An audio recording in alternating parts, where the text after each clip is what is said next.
Hi everybody, I'm going to tell you the story of how the Hudson Bay Company was created. It all started with two men who had an amazing idea.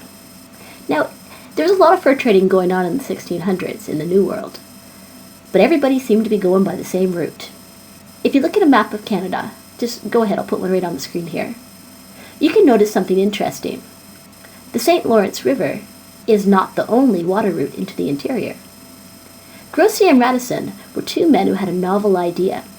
Instead of following everybody else straight up that St. Lawrence River, instead of paddling up that river in birch bark canoes and then making the grueling portages and fighting whitewater rapids, they had a way better idea.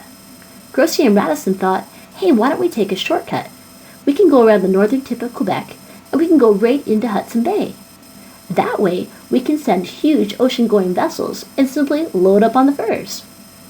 Even better, they could deal directly with the Cree trappers of the north. They could cut out the middlemen entirely. Brilliant plan. Now, Radisson and Groseilliers were both French people.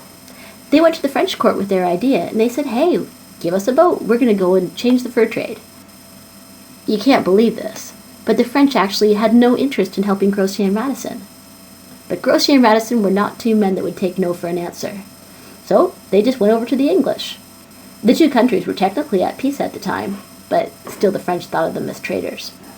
So in 1668, they got the money from England, and a great expedition was set out. They had two ships that were given to them. One was called the Eaglet, that's where Radisson was the captain, and the other one was called the Nonsuch, and Groseilliers was on that ship. Now, unfortunately, the Eaglet was forced to turn back before it actually got to the New World, but Nonsuch made it through. The traders made a makeshift post at the bottom of James Bay, and word soon got out. In the spring, about 300 Cree suppliers arrived, and Radisson did a brisk trade, then returned to London in 1669. He had a cargo of beaver pelts. He was right on the money.